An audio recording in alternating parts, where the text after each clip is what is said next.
எல்லாருக்கும் வணக்கம். வந்திருக்கிற பத்திரிகை மற்றும் ஊடக நண்பர்கள் அனைவருக்கும் வணக்கம். Thank you so much. எங்கேருந்து ஆரம்பிக்க தெரியல. முதல்ல இந்த ஃபென்னி ஆலிவர் இந்த பையனை நீ தான் பார்க்குறேன்.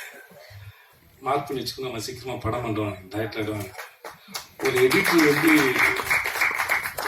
இவ்வளோ அப்சர்வ் பண்ணி ரூபன் பேசி நான் கேட்டிருக்கேன். ஜவானில் பேசினப்பில் அப்புறம் நிஜமாக எல்லாரையும் மார்க் பண்ணி எல்லாரையும் பார்த்து எல்லாத்தையும் கவர் பண்ணிட்டீங்க. வாழ்த்துக்கள். உங்களுக்கு வாழ்க்கை நல்லா இருங்க.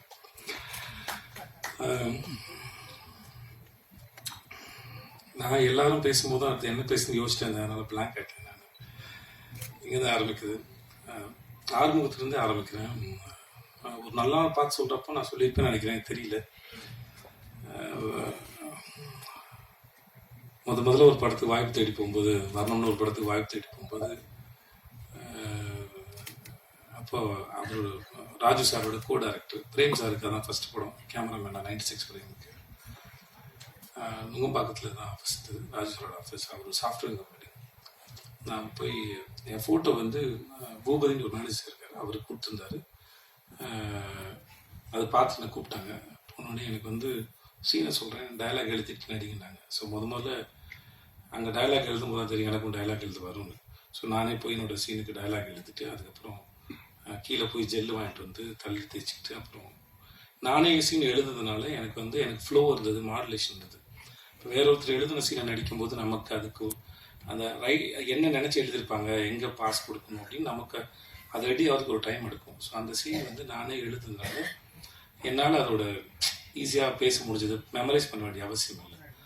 ஸோ அப்படி வச்சு என்ன எடுத்தார். அப்புறம் வேற ஒருத்தர் செலக்ட் பண்ணியிருந்தாலும் எனக்கு அவருக்கு எந்த அறிமுகமும் இல்லாமல் இருந்தாலும் இந்த பையன் நல்லா நடிக்கிறான் அப்படின்னு சொல்லி எனக்காக ரொம்ப ஸ்ட்ராங்காக ரெக்கமெண்ட் பண்ணி எனக்கு அந்த வாய்ப்பு வாங்கி கொடுத்தது ஆறுமுகம் தான். ஸோ அதனால் காலத்துக்கு அது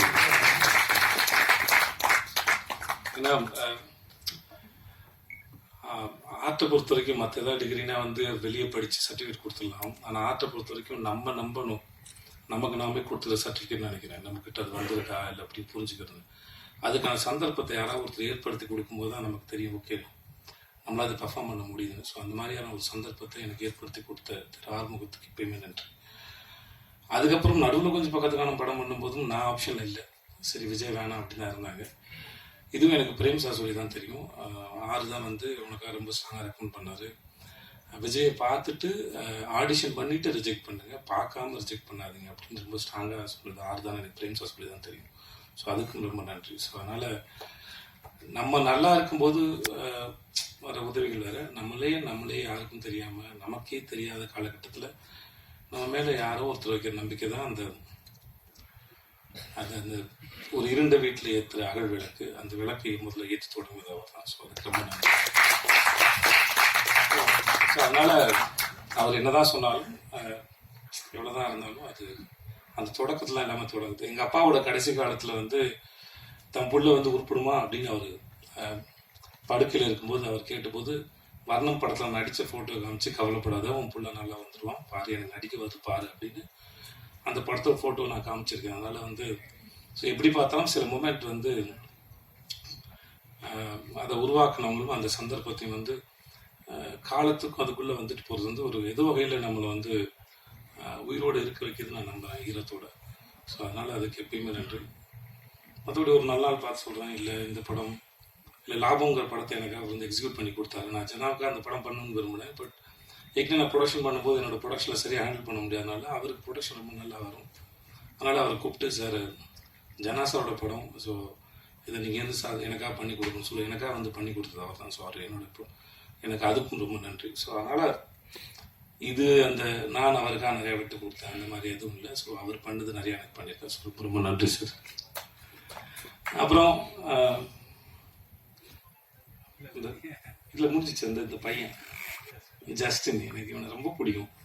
ஏன்னே தெரியாது. சில பேர் இல்லை அவன் மியூசிக் டைரக்டர் நல்லா மியூசிக் பண்ணுவாங்கிறதுனால இல்லை, அது அவனுக்கு தெரியும். ஃபர்ஸ்ட் டேலேருந்து இல்லைடா சந்தைகள் இல்லை, ஏன் தெரியாது. சில பேர் எனக்கு பார்த்த உடனே பிடிக்காது, அது ஏன்னு எனக்கு தெரியாது.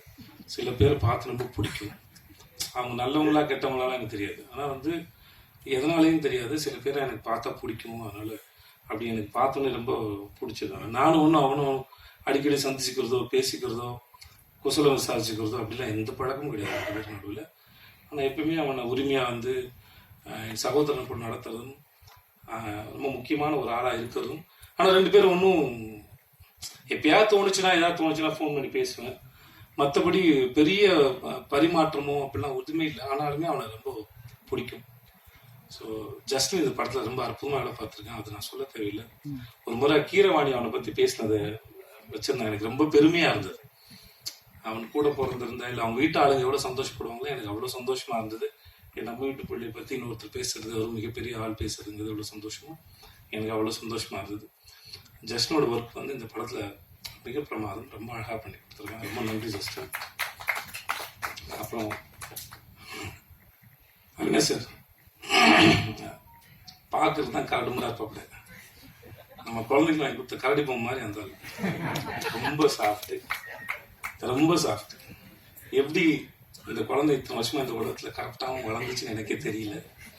But really is very cute. அந்த எப்படி சொல்றது தெரியல. வயசுல பெரியவர்னால மரியாதை பேச வேண்டியதா இருக்கு. இல்லாட்டி தம்பி என்னப்பா சாப்பிட்டியா அப்படின்னு நான் கேட்கணும்.